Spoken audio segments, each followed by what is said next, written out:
Assalamualaikum warahmatullahi wabarakatuh. Perkenalkan, nama saya Laili Fiatul Husna. Saya dari semester 4A, NIM 40. Perkenalkanlah saya pada kesempatan ini untuk menyampaikan kultum yang berjudul Tidur ala Nabi selain sehat juga berkah. Alhamdulillahirabbil alamin. Wassalatu wassalamu asrofil anbiya'i wal mursalin sayyidina maulana Muhammadin wa ala alihi washabihi ajmain, amma ba'du. Sebagai hamba Allah yang beriman, marilah kita panjatkan puji syukur kehadiran Allah Subhanahu wa Ta'ala yang telah memberikan kekuatan, kesehatan lahir dan batin kepada kita semua, sehingga kita dapat berkumpul di tempat ini dalam rangka menghambakan diri kepada Allah Subhanahu wa Ta'ala. Sungguh suatu kenikmatan luar biasa menjadi seorang muslim. Semua aktivitasnya bernilai pahala dan membawa keberkahan dalam kehidupan sehari-hari.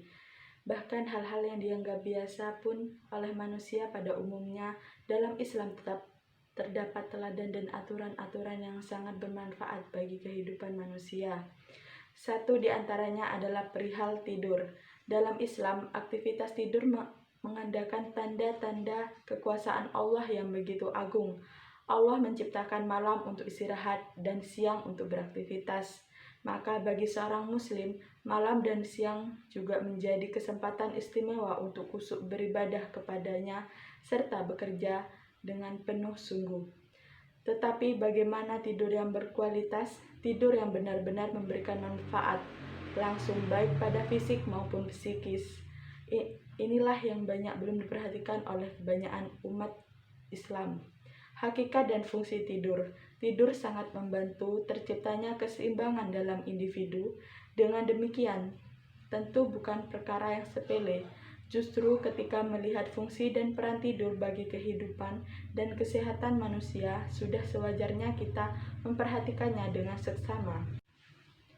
Al-Quran sendiri menjelaskan bahwa tidur itu perlu dan penting, utamanya untuk kesehatan.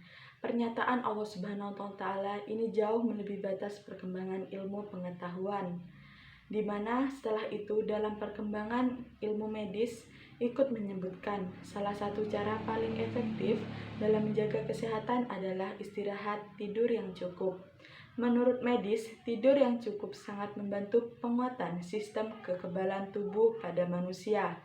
Oleh karena itu, tidur adalah perkara penting dalam keseharian kita. Kurang tidur yang terus-menerus kita akan menjadikan sistem imun manusia mengalami pelemahan, khusus pada orang dewasa. Kurang tidur bisa menyebabkan lemahnya kinerja sistem kekebalan tubuh atau imun. Sementara itu, tidur yang cukup selain akan sangat membantu kita mengurangi rasa letih dan lesu, juga akan mengurangi perasaan jengkel, kesal, sebaliknya akan menstimulasi munculnya perasaan dan pikiran yang positif.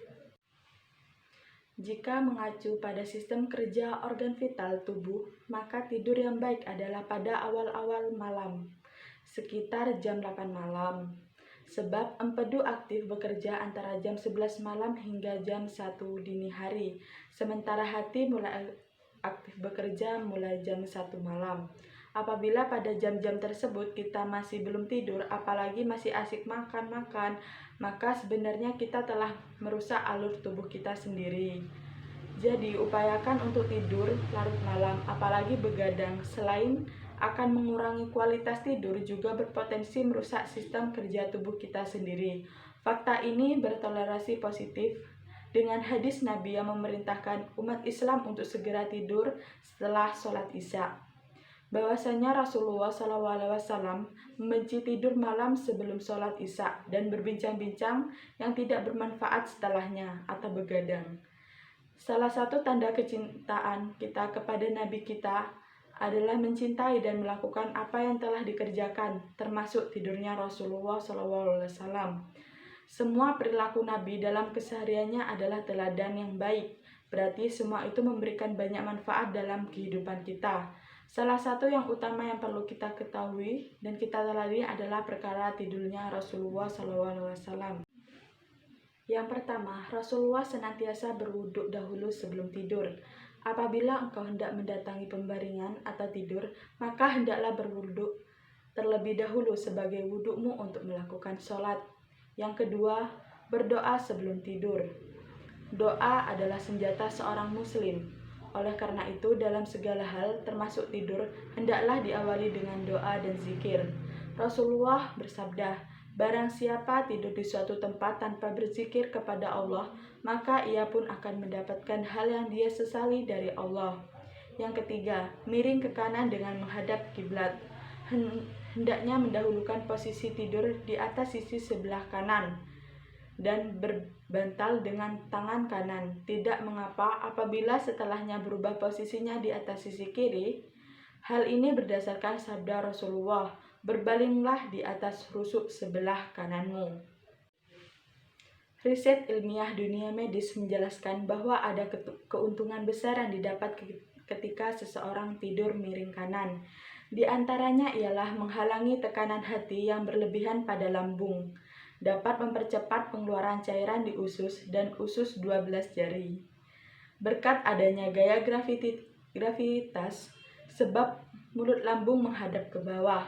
Selain itu juga mempermudah proses kerja batang tenggorokan sisi kiri, di mana organ ini dapat dengan cepat menghasilkan cairan lendir, juga membuat rileks gerakan jantung dan lambung atau mengurangi tekanan pada keduanya.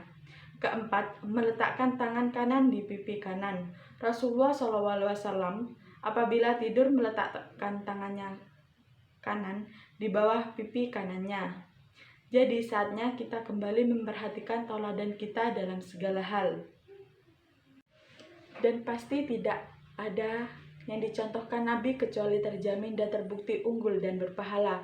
Tidur seperti Nabi adalah tidur yang sehat dan berpahala. Oleh karena itu, marilah kita teladani cara beliau dalam tidur. Semoga tidur kita adalah tidur yang bernilai pahala, membawa berkah dalam kehidupan sehari-hari.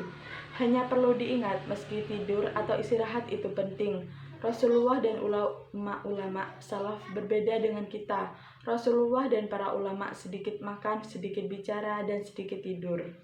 Karena waktu 2/3 malam digunakan menangis di hadapan Allah. Sementaranya bedanya dengan kita semua. Sedikit-sedikit makan, sedikit-sedikit bicara, sedikit-sedikit tidur. Sekian video dari saya, kurang lebihnya mohon maaf.